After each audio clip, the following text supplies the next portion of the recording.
একটি ঘটনামূলক গজল পরিবেশন করে শোনাবো। কবি ছন্দের মাধ্যমে লিখছে, দেখুন তার আগে ছোট্ট একটি হামদ শরীফ।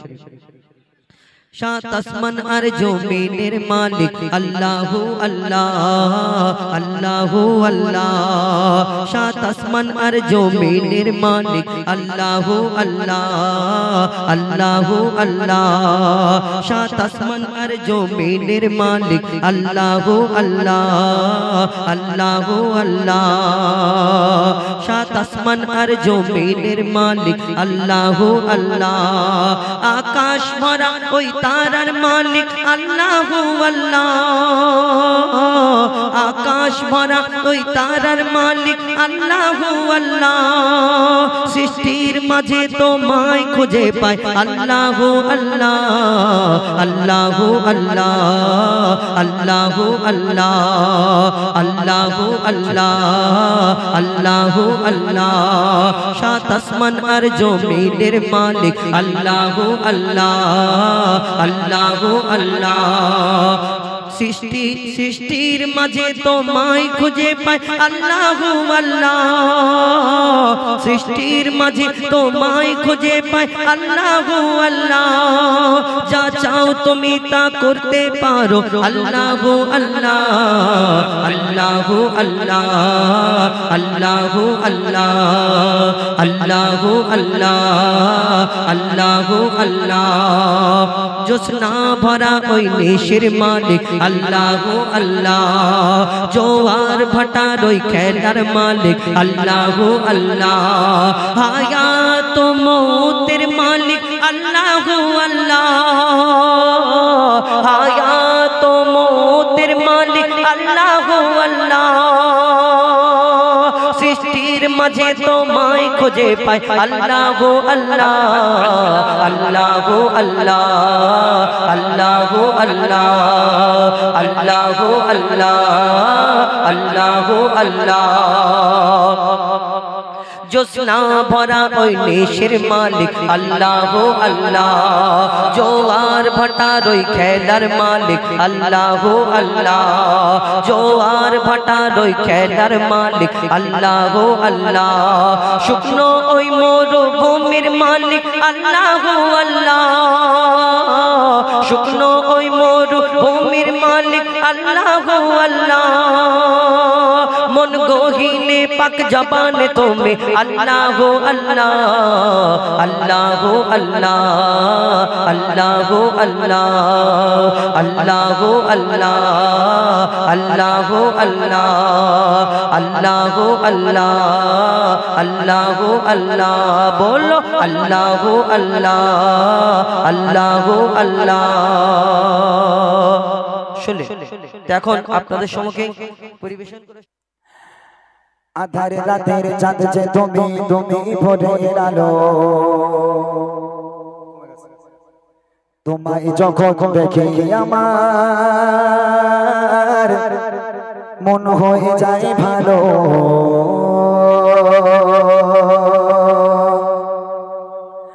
আধার রাতের চাঁদ যে তুমি তুমি ভোরের আলো, তোমায় যখন দেখে আমার মন হয়ে যায় ভালো। আধার রাতের চাঁদ যে তুমি তুমি ভোরের আলো, তোমায় যখন দেখে আমার মন হয়ে যায় ভালো। ও তোমা, ও তোমা, ও গোমা, ও গোমা, ও গোমা। আধার রাতের চাঁদ যে তুমি তুমি ভোরের আলো, তোমায় যখন দেখে আমার মন হয়ে যায় ভালো। আধার রাতের চাঁদ যে তুমি তুমি ভোরের আলো, তোমায় যখন দেখে আমার মন হয়ে যায় ভালো। একটা মা যখন একটা বাচ্চাকে জন্ম দেয়, ওই বাচ্চা মায়ের কোলে পায়খানা করলো, পেশাব করলো, মাকে ঘুমাতে দেয় না, মাকে খেতে দেয় না। একটা মানুষ সাক্ষী দিতে পারবেন, ওই মা বলেছে, হতভাগা সন্তান, আজ থেকে তুই অন্য ঘরে ঘুমা, আমি মা অন্য ঘরে ঘুমাবো কেন? আমি ঘুমাতে যাই তুই পায়খানা করিস, খেতে যাই পায়খানা করিস, তোকে নিয়ে আমি ঘুমাতে পারবো না, হতভাগা আজ থেকে অন্য ঘরে ঘুমা। কোন মা বলতে পারবে? আর সেই বাপ মা বুড়ো বুড়ি হয়ে গেল, সেই সন্তান বড় হয়ে গেল, বাপ মা চলতে পারে না, হাঁটতে পারে না, সেই বাপ মা যদি ঘরে কি বারান্দায় একটু পায়খানা পেশাব করে ফেলে, তখন ছেলের ঘাড়ে বাজ পড়ে, তাই না? তাই কবি লিখছে, দেখেন, জাদু মাখা মুখটি তোমার, জাদু মাখা মুখটি তোমার, দেখলে পারে মন, আদর করে ডাকো যখন ওরে খোকা শোন, আদর করে ডাকো যখন ওরে খোকা শোন, জাদু মাখা মুখটি তোমার, জাদু মাখা মুখটি তোমার, দেখলে পারে মন, আদর করে ডাকো যখন ওরে খোকা শোন, আদর করে ডাকো যখন ওরে খোকা শোন, বলো যদি ছাড়ব সবে তোমায় ছাড়ব না, বলো যদি ছাড়ব সবে তোমায় ছাড়ব না, আর কারো গোল দে মাগো এ প্রাণ জোড়াই না, আর কারো গোল দে মাগো এ প্রাণ জোড়াই না, ও গো মা, ও গো মা, ও গো মা, ও গো মা, ও গো মা, আধারে রাতের চাঁদ যে তুমি, তুমি ভোরের আলো, তোমায় যখন দেখে আমার মন হয়ে যায় ভালো, আধারে রাতের চাঁদ যে তুমি, তুমি ভোরের আলো, তোমায় যখন দেখে আমার মন হয়ে যায় ভালো। এইবারে দেখেন বুড়িমাটা কাণ্ড লেখা, সন্তান বড় হয়ে গেল, মা বাপ কত আশা করে বিয়ে দিল সন্তানকে। এখন এইখানে যে যুবক ভাইগুলো আছে যারা নাইটে কাজ করে, রাত্রেবেলা ধরে নেন কাজে যায়, রাত 12টা 1টার সময় বাড়িতে ফেরে, একই ছাদের তলায় যদি মা আর বউ ঘুমায় তাহলে টেনশন বেশি করবে মা, বউ নয়। মা বিনা স্বার্থে ভালোবাসে, টেনশন করবে মা আমার সন্তানটা কোন সকালবেলা বাড়িতে গেল এখনো পর্যন্ত, কোন সকালবেলা কাজে গেল এখনো পর্যন্ত বাড়িতে এলো না, না জানি সন্তানটার কি হয়েছে, রাস্তাঘাটে কোনো বিপদ হলো কিনা, মা টেনশন করে করে মরে।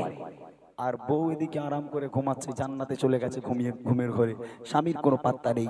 স্বামী বাড়িতে এলো, দরজা নক করলো, দরজা খুলে গেল, আম্মা জান ঘুম থেকে উঠে দরজা খুলে বলছে, হ্যাঁ রে খোকা তোরা তো লেট হলো কেন রে বাবা? না মা রাস্তা জাম ছিল, একটু কাজের চাপ ছিল তাই লেট হয়ে গেছে। মা বলবে, বাছা খুব টেনশন করছিলাম রে বাবা, তুই এসছিস বাবা ভালো হয়েছে, এবার তাড়াতাড়ি করে খেয়ে দিয়ে ঘুমিয়ে পড়, আমি মা এবার একটু শান্তিতে ঘুমাই। কিন্তু বউ যদি ওঠে, উঠে বলবে, দেখো আজকে রবিবার মাইনে পাওয়ার কথা ছিল, পেয়েছো?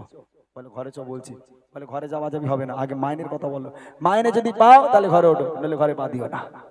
নাক করবেন না। আল্লাহ পাক বলে, ওয়াকাদা রাব্বুকা আল্লা তা'বুদু ইল্লা ইয়্যাহু ওয়া বিল ওয়ালিদাইনি ইহসানা। আমি আল্লাহ আমার ইবাদত বান্দেগী করার পর দ্বিতীয় নম্বর ইবাদত তোর বাপ মায়ের প্রতি ইহসান করা, বাপ মাকে ভক্তি করা। তোমার বাপ মা হলো তোমার জন্য বরকত, তোমার বাপ মা তোমার জন্য রহমত। তোমার বাড়িতে যদি তোমার বাপ মা থাকে আল্লাহ পাক রহমত বরকতে ভরিয়ে দেবে। যদি বাপ মা না থাকে মনে রেখে দাও, লাখ লাখ টাকা ইনকাম করে আনবে, কোনো বরকত তোমার বাড়িতে থাকবে না। তাই সেই বাপ মাকে আগলে রাখতে শেখো, তোমার বাপ মা তোমার জন্য বরকত। শেষ কথা কবি লিখে, তোমার মতো এত আদর, তোমার মতো এত আদর কেউ তো করে না, সবার থেকে প্রিয় তুমি, তুমি আমার মা, সবার থেকে প্রিয় তুমি, তুমি আমার মা। তোমার মতো এত আদর, তোমার মতো এত আদর কেউ তো করে না, সবার থেকে প্রিয় তুমি, তুমি আমার মা, সবার থেকে প্রিয় তুমি, তুমি আমার মা। চলে যদি যাও কখনো রেখে যেও না, চলে যদি যাও কখনো রেখে যেও না, বনু বলে মা তোমায় ছাড়া আমি বাঁচব না, বনু বলে মা তোমায় ছাড়া আমি বাঁচব না। ও গো মা, ও গো মা, ও গো মা, ও গো মা, ও গো মা, আধার রাতের চাঁদ যে তুমি, তুমি ভোরের আলো, তোমায় যখন দেখে আমার মন হয়ে যায় ভালো, আধার রাতের চাঁদ যে তুমি, তুমি ভোরের আলো, তোমায় যখন দেখে আমার মন হয়ে যায় ভালো। শুনলেন বুড়িমা গজল হবে, আগে একটু জোয়ান মায়ের কথা ইমরান ভাই বলে নিল। এবার বুড়িমা গজলটা আপনারা একটুখানি অপেক্ষা করুন, কারণ কিছু লোক থাকে যে বুড়িমা গজল শোনার জন্য বসে থাকে।